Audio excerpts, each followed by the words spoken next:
To say that being diagnosed with mesothelioma is overwhelming is a gross understatement.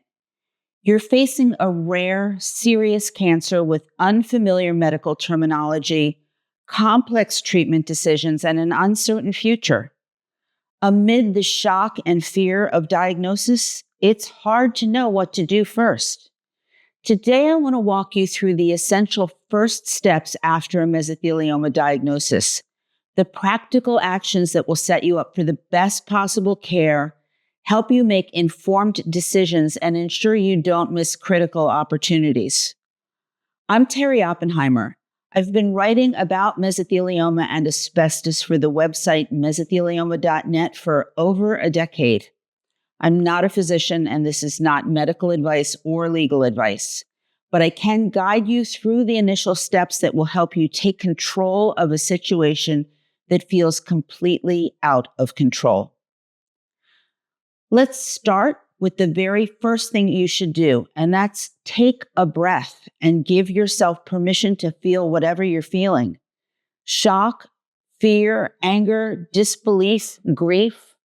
All of these are normal responses to a cancer diagnosis. You don't need to be strong or positive right away. What you need to do is process this information, and that takes time. Beyond that important caveat, let's talk about the practical steps. Step one is to make sure you actually have mesothelioma. This sounds obvious, but it's rare and it's easily misdiagnosed.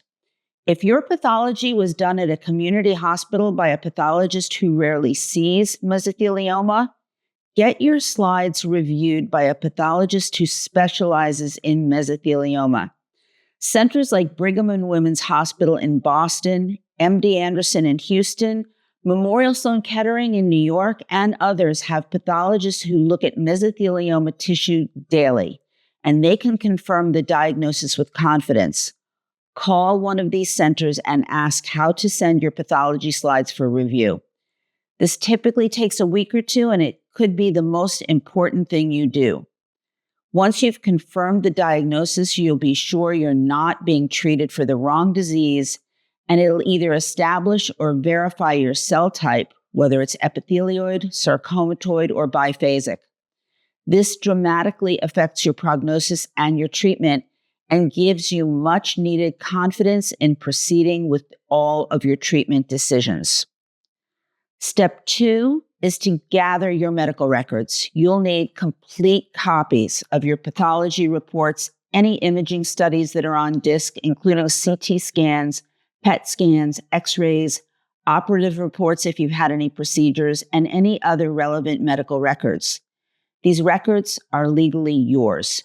You can request copies from every facility where you're being treated. Having organized records on hand makes it much easier to get second opinions or to transfer care to specialized centers. Now, before I go on, I'm going to take a break here to ask you a quick favor. If you find these videos helpful, please hit the like and subscribe buttons below. It makes it easier for other people who need this information to find us. Also, if you have questions or there's a topic you'd like to see addressed in a future video, send me a note in the comments section. And make sure you watch until the end, because I'm going to give you valuable information on where to find resources that will make a real difference for you. Step three is to get evaluated at a mesothelioma specialty center, even if you plan to receive some or all of your treatment locally. Mesothelioma is so rare that community oncologists simply can't develop the expertise that specialists at high-volume centers have. The difference in outcomes between specialized centers and community hospitals is substantial. At a minimum, get a consultation at a specialty center to understand all your options. You can always choose to receive some care locally for convenience, but make that choice based on expert input. Most mesothelioma specialists understand the challenges of traveling from home when suffering from this disease, and they are more than willing to collaborate on care with your local physicians and facility as much as is possible. Major mesothelioma centers include Brigham and Women's Hospital in Boston, MD Anderson Cancer Center, Memorial Sloan Kettering, University of Chicago Medicine, UCLA Medical Center, Moffitt Cancer Center, and many others. Don't let distance discourage you.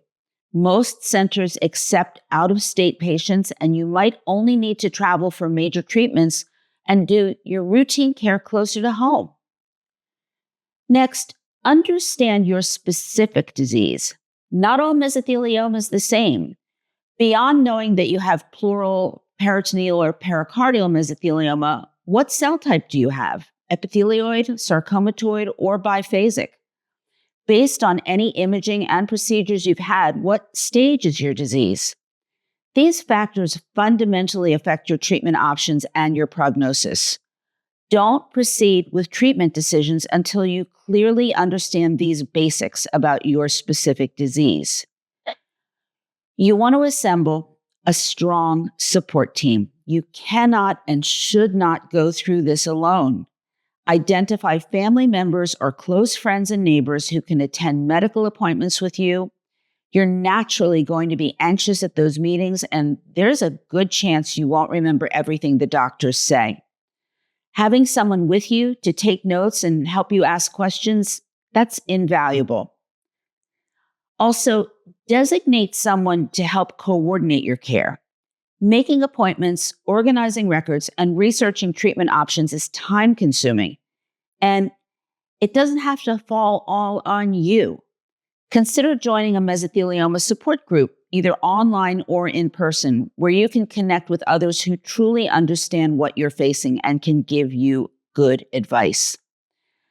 You want to document your asbestos exposure history in as much detail as possible.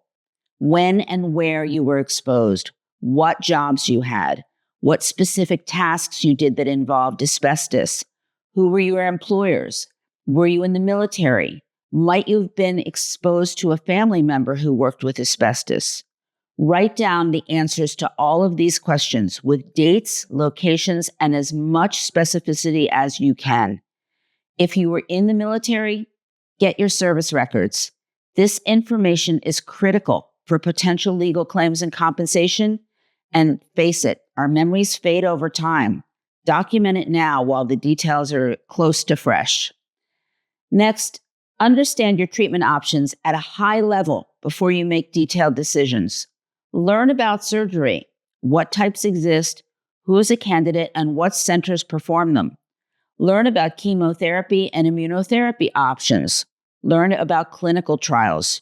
You don't need to become an expert, but understanding the landscape helps you ask good questions and evaluate recommendations. Watching these videos I've recorded can go a long way towards greater understanding. At some point, you want to take care of practical and legal matters. Update or create your will and advance directives. Designate a healthcare power of attorney. That's someone who can make medical decisions if you're unable to.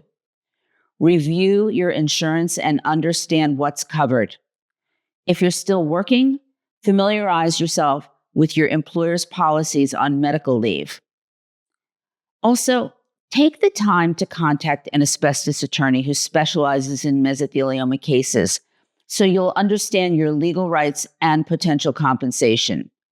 Most of these lawyers work on contingency, so there's no upfront cost, even for a consultation. There are deadlines for filing. They're called statutes of limitations, so don't put this off indefinitely. Remember to focus on what you can control. You can't control that you have cancer, but you can control where you seek treatment, which doctors you choose, how you approach treatment decisions, how you take care of yourself during treatment, who you surround yourself with for support, and whether you pursue legal compensation. Focusing on controllable actions reduces your sense of helplessness. Just be patient with yourself and the process. You don't need to make every decision in the first week. Mesothelioma is aggressive, but it typically doesn't progress so rapidly that a few weeks of careful evaluation will make a difference. Take time to get expert opinions, consider your options, and make thoughtful decisions rather than rushing into treatment out of panic. What should you not do in the first weeks after diagnosis? Don't make major treatment decisions based solely on what your local oncologist recommends without getting specialty center input. Don't start aggressive treatment before confirming your diagnosis and cell type with expert pathology review. Don't believe everything you read online. Stick to reputable sources like major cancer centers and established mesothelioma organizations. Don't isolate yourself. Reach out for support. Don't neglect your mental health. Anxiety and depression are normal responses to a cancer diagnosis, and professional counseling can help. Don't ignore your physical health. Eat well, rest, move your body but gently, and take care of yourself. Now, what about alternative or complementary treatments? Be very cautious about claims that supplements, special diets, or alternative therapies can cure mesothelioma. Focus first on getting the best conventional medical treatment, then consider complementary approaches, things used alongside your medical treatment, not instead of it, and only do so with your oncologist's knowledge and approval. How long does all this take? From diagnosis to starting treatment might be several weeks to a couple of months as you get expert opinions, confirm your pathology, complete your staging workup, and make decisions. This timeline is appropriate. Mesothelioma requires careful evaluation before rushing into treatment. What's the most important thing to remember? Remember that you have time to make good decisions. You have options. You're not alone. Thousands of people have walked this path before you, and there are specialists, support systems, and resources available to help you navigate it. To review, your first steps after mesothelioma diagnosis: confirm your diagnosis via expert pathology review, gather all of your medical records, get evaluated at a mesothelioma specialty center, understand your specific disease type and cell type and your stage, assemble your support team, document any asbestos exposure you've had in detail, learn about your treatment options, take care of legal and practical matters, including consulting an asbestos attorney, and most important of all, focus on what you can control and be patient with yourself. Don't rush decisions. Take time for thorough evaluation. You can visit mesothelioma.net for comprehensive information about mesothelioma and next steps after diagnosis, or you can call 1-800-692-8608 or use the live chat feature to speak to a patient advocate immediately. As for me, remember to post questions below, and I'll see you next time.